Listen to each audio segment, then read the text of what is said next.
Cerita novel Kaisar Penentang Langit. Selamat menyimak dan menikmati. Bab 3043. Seolah merasakan semangat Juang Linian, lampu kuno, kuali void berpola naga, pedang Tian Xuan, dan menara stupa semuanya berdengung. Keempat senjata ini semuanya memiliki spiritualitas. Namun, Linian menggelengkan kepalanya sedikit. Menara stupa, meskipun berasal dari kuil surga dan ditempa oleh api surgawi, terbuat dari bahan yang luar biasa, tetapi pada akhirnya tidak sebanding dengan objek samsara. Bahkan objek samsara yang tersegel. Adapun lampu kuno, ia berada di peringkat ke-21 di antara senjata dunia. Itu adalah harta karun sejati. Namun, ia perlu dinyalakan oleh api surgawi untuk melepaskan kekuatannya selama ribuan tahun. Meskipun Linian memiliki api surgawi, api itu masih membara di dalam dirinya, dan itu tidak sebanding dengan objek samsara. Di antara senjata-senjata dunia, Linian tidak tahu bagaimana peringkat kuali void berpola naga, pedang Tian Xuan, dan tongkat ungu emas, tetapi mereka jelas berada di 20 besar. Pedang Tian Xuan, meskipun telah ditransformasi, masih belum lengkap. Kuali void berpola naga menyegel leluhur naga kuno, tetapi Linian kesulitan memanfaatkan kekuatannya. Adapun tongkat ungu emas, itu adalah benda suci di dunia pembunuh. Legenda mengatakan bahwa tongkat itu terhubung dengan seorang dewi. Jika ada kekuatan di dalamnya, pasti cukup untuk menghancurkan langit dan bumi. Namun, meskipun sebagian kekuatan telah dipadatkan, itu hanyalah sebagian kecil. Pada saat ini, aura pedang Tian Xuan berdengung. Dia tahu isi hati Linian, dan garis-garis kunonya berkelap-kelip. Jelas, pedang itu menginginkan pertarungan. Di dalam pedang Tian Xuan, ada aura keabadian, dan terlebih lagi, kebanggaan yang tak terbatas. Seperti seorang pejuang yang tak tertandingi, pedang itu memandang rendah dunia, menantang dunia. Bahkan hanya dengan pedang di tangan, Linian tahu bahwa dengan kekuatannya sendiri, ia takkan pernah bisa mengerahkan kekuatan penuhnya. Adapun 7 kitab surgawi, mereka mungkin mampu menahan guncangan kekuatan objek samsara. Pertempuran mutlak mustahil. Apakah tak ada kekuatan saat ini yang mampu menandinginya? Petik 2. Petik 2. Pada saat ini, garis-garis kuno pada pedang Tian Xuan bersinar semakin terang, semangat juangnya membara, hasratnya untuk menantang semakin nyata. Linian mencengkeram pedang dan menarik napas dalam-dalam. Baiklah, katanya, menatap pedang Tian Xuan. Hari ini, kau dan aku akan bertarung lagi. Linian berkonsentrasi. Boom! Pada saat itu, di atas langit, medan es melepaskan kekuatan objek samsara. Ini bukan kekuatan penuh, jika tidak, ia akan memusnahkan semua yang ada di sekitarnya, bahkan membuat para kultivator klan es tak gentar. Kekuatannya hanya 1/10. Meski begitu, para kultivator di sini merasakan datangnya malapetaka. Aduh! Banyak kultivator mendesah. Keputusasaan juga menyelimuti para kultivator di puncak keempat puncak. Mereka tak bisa melarikan diri, dan memang tak bisa. Mereka hanya bisa kembali memusatkan pandangan pada Yao Huan. Sekarang, Yao Huan tak mampu bertahan lebih lama lagi, bukan? Di atas langit, tatapan Yao Huan membulat. Kuali obat muncul di tangannya. Di belakangnya, sebuah fenomena yang luas dan menakjubkan terbentang. Pohon-pohon kuno menjelma menjadi naga raksasa, tertidur di langit, dan tanaman obat di tanah bersinar terang. Inilah puncak kekuatan fisiknya. Boom! Di atas langit, bintang-bintang berjatuhan, memancarkan kekuatan paling murni.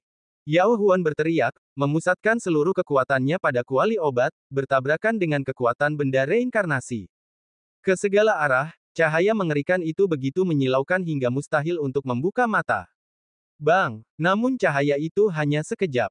Ketika semua orang membuka mata, mereka mendapati kuali obat itu langsung terhempas dan jatuh ke pegunungan di bawah, langsung menghantam gunung itu ke dalam parit yang dalam. Tapi itu namun, kuali obat itu tetap sangat murni, tanpa kerusakan. Namun, rune di atasnya telah hancur. Bagaimana mungkin kuali obat ini begitu menakjubkan? Batu emas abadi. Batu ini adalah yang kedua setelah batu surgawi di dunia. Kuali ini masih menyimpan aura pengobatan surgawi. Pantas saja ia bisa menahan kekuatan seperti itu tanpa memudar. Meskipun rune-rune itu hancur, rune-rune itu akhirnya dipadatkan oleh Kaisar Obat. Rune-rune itu hanya perlu dipadatkan lagi. Dan kuali obat ini bisa dibuat dari bahan senjata samsara. Sungguh luar biasa. Sayang sekali, banyak kultivator tersenyum getir. Bahkan senjata-senjatanya telah hilang, tetapi kekuatan benda samsara di langit tetap ada. Jika ditebas, itu akan cukup untuk memusnahkan Yao Huan, kan?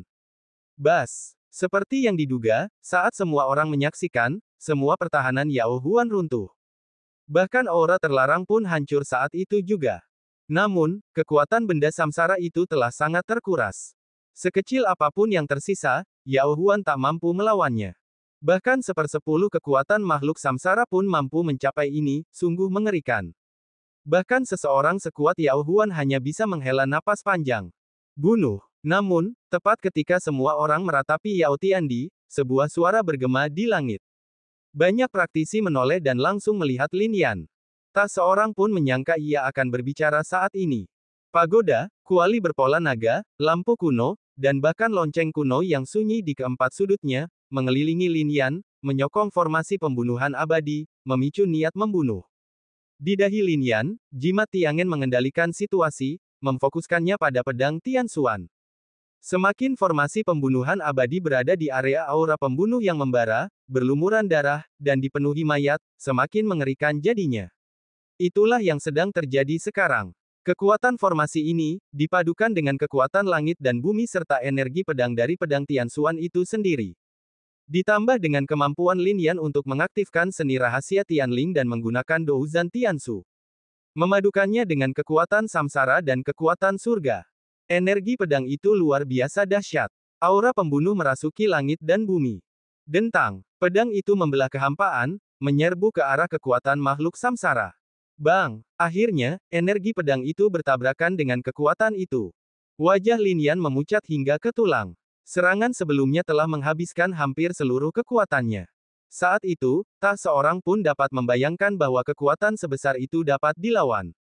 Yao Huan mengubah wujudnya, langsung mundur. Di antara langit dan bumi, dua sinar cahaya bertemu, cahaya pedang itu seolah menekan keduanya. Hal ini menyebabkan Bing Yuan memfokuskan pikirannya, diam-diam mengerahkan kekuatan makhluk samsara sekali lagi. Bang! Kemudian, kedua kekuatan itu meledak total. Diblokir. Rasanya hampir tak percaya. Lin Yan benar-benar mampu menahan kekuatan sebesar itu hanya dengan satu tebasan pedang. Bagaimana mungkin? Bahkan Bing Yuan pun tak percaya. Hanya dia yang mengerti bahwa kekuatan makhluk samsara itu bahkan tak sampai sepersepuluh dari kekuatannya. Dia telah mengerahkannya secara paksa untuk melawannya, hanya mencapai sepersepuluh dari kekuatannya. Ini adalah benda reinkarnasi. Sekalipun sebagiannya telah dikonsumsi oleh Yao Huan, sebagian besar kekuatannya masih ada. Bukankah ini berarti kekuatan pedang Lin Yan jauh lebih dahsyat daripada yang Yao Huan gunakan barusan? Apakah ini benar-benar seorang pemuda dari ras manusia? Lagi pula, pedang apa sebenarnya yang ada di tangan Lin Yan? Pedang ini sungguh luar biasa. Dia harus berjuang untuk itu. Boom! Namun, meskipun kekuatan yang mereka serang adalah sebuah perlawanan, masih ada dampak yang akan menyapu bersih tempat ini. Lin Yan menggertakkan gigi dan mengerahkan seluruh kekuatannya, ingin memaksa formasi pembunuh abadi untuk melawan. Namun, pada saat ini, sebuah tangan besar menutupi langit dan mengulurkan tangan kepada lawan tabrakan, menghancurkan sisa energinya. Untuk